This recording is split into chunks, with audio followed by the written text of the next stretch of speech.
YouTube, basically just making this video of a review of the 2021 Husqvarna TX300i. All I can really say is it's a great bike for if you're trying to do hard single trails and things of that nature. It can still ride on a track. You might not think that it can, but it can still ride on a track fairly well. Its downside is the higher RPMs. You know, it kind of feels like you're almost riding a 125 or something like that. But really, other than that, it's got great power for the low end. It's super smooth with the bars, you know, not really shaky like 250s and things of that nature. So that's a plus. Really smooth, but then has the low end power right there when you need it. What I really like about the fuel injection is when I essentially rode this bike for the first time, it almost felt like I was on a 4-stroke just because of how fast it'd be able to hit the power band. Like right as you twist the throttle, the power band's right there, you know, and it comes down off the RPM smooth, goes up the RPM smooth. So it's not exactly like a 4-stroke. After a while, you'll notice that's basically just how 2-strokes were meant to be ran. But you know, with the fuel injection that it has, that's what makes it be able to do that. So it's always tuning itself for the right elevation, which is really, really nice. The bike is pretty heavy once you get on some trails and you have to turn it around and things like that. I mean, it's not as heavy as some other bikes, but mainly if you want to use this bike for enduro, cross-country racing, all that sorts of stuff, then it's going to do you very well, and I guarantee you're not going to be disappointed with the performance it has. Things I can say, always, you get a WP air pump with the bike, or at least I did anyways. They should give you one though, and just take off that bolt right there, you know, make sure it's always in spec. The first thing you might want to do with this bike is just adjust the suspension to your setting. And I've never done this before because my previous bike was a 2004 YZ125, and the bike before that was a 2004 CR85, and I never really messed around with the suspension at all on those bikes. The front suspension on my 125 was actually blown, but anyways, you kind of want to adjust that screw right there. That's what I was doing anyways. I'd take it out for a ride, see how it felt, adjust it some more. And I just kept doing that over and over, and I kind of have the front set to where I want it. This thing doesn't really do too much, but you can notice a little difference when you adjust that. But the mapping mode up here, you know, you got 1, 2, 2's softer for smoother trails and stuff, and then 1 is basically just how the bike should perform. I really don't use 2 at all. I don't think you'd even want to use 2. It doesn't feel like it runs how it should, so that's basically my main concern there. I did put this pipe guard on. I actually got that from the dealership when I got the bike, just for when I'm riding trails, you know, and I'm right behind someone and I get roosted. I'm gonna be okay from the pipe getting dents and everything like that. The WP XX suspension feels great on this bike. It feels absolutely immaculate. The chain and sprocket has done me very well lately.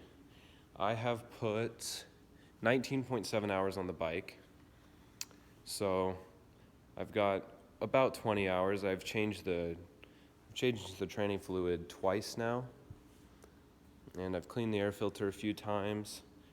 But yeah, everything on this bike feels just in place right. It's very balanced. I've tipped it over quite a few times. As you can see right there, the front brake lever is broken, and this is actually a different clutch lever than what it had on it because that got broken as well. But it performs very well with everything stock on it. The only things I'd suggest you get if you're going to be taking this over logs, on hard trails, and all sorts of that stuff, you can actually get some rubber caps for these down here. I suggest getting some of those because it's going to guard you getting from all these scratches and things like that. I'd also suggest getting a skid plate. As you can see, there is some marking already on my frame, and under there's some scratches as well.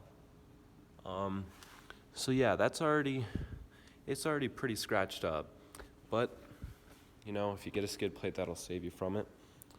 It doesn't come with any disc brake guards or anything like that, but I don't really see the need for it. I've been going on quite a bit of single trails and things like that with it, and it's basically just an all-out great bike.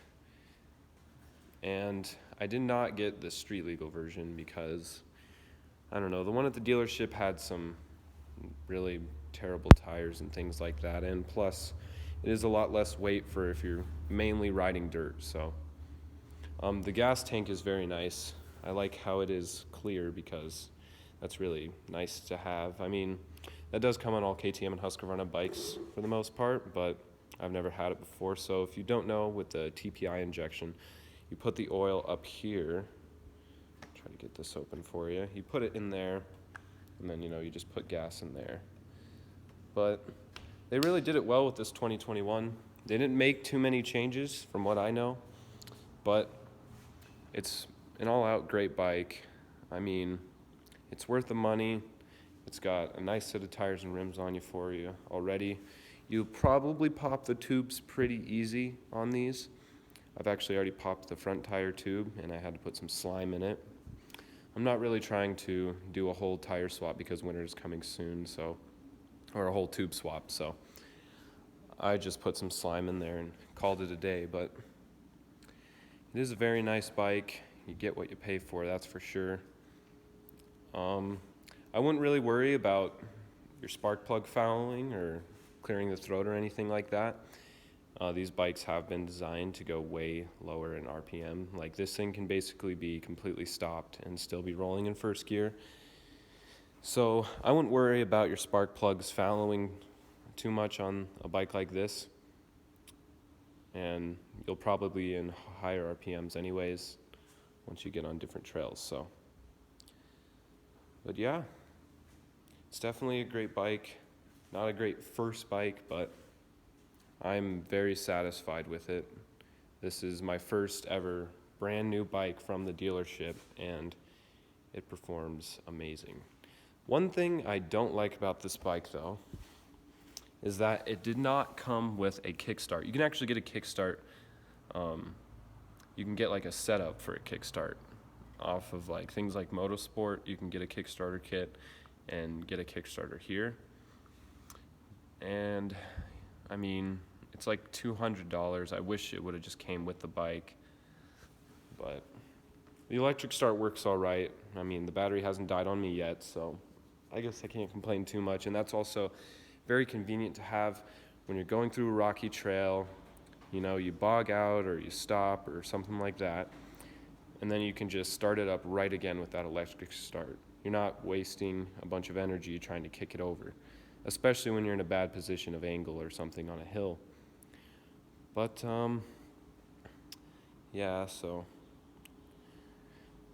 I may get a Kickstarter kit sooner or later. But another thing I really don't like about it is how, I don't know if you can see that, but the check oil bolt is right behind this spring, and you can't really get to it at all with any sort of tool without taking the back brake off. And that's kind of a pain. I mean, the first time I ever did it, it took quite a long time to get this spring like back on because it's just a weirder spring. It might be more heavy duty, I'm not sure, but then you got that bolt right there that you got to take off. And the hydraulic piece right here actually came out too, and you have to really get that set right, you know. So yeah, that is one major flaw of the bike. And be careful with bolts like these. I say just use the right size for it. Don't use that little middle star piece type deal, because usually those get stripped out. So anytime you can, just get a ratchet and do it that way. But you do have to keep up on it. I mean, it's pretty easy maintenance. I really like how you can just pull this piece off. You don't need to take any bolts to get to your air filter. That is actually pretty convenient. But yeah, so if you guys like the review, just let me know, and see you guys later.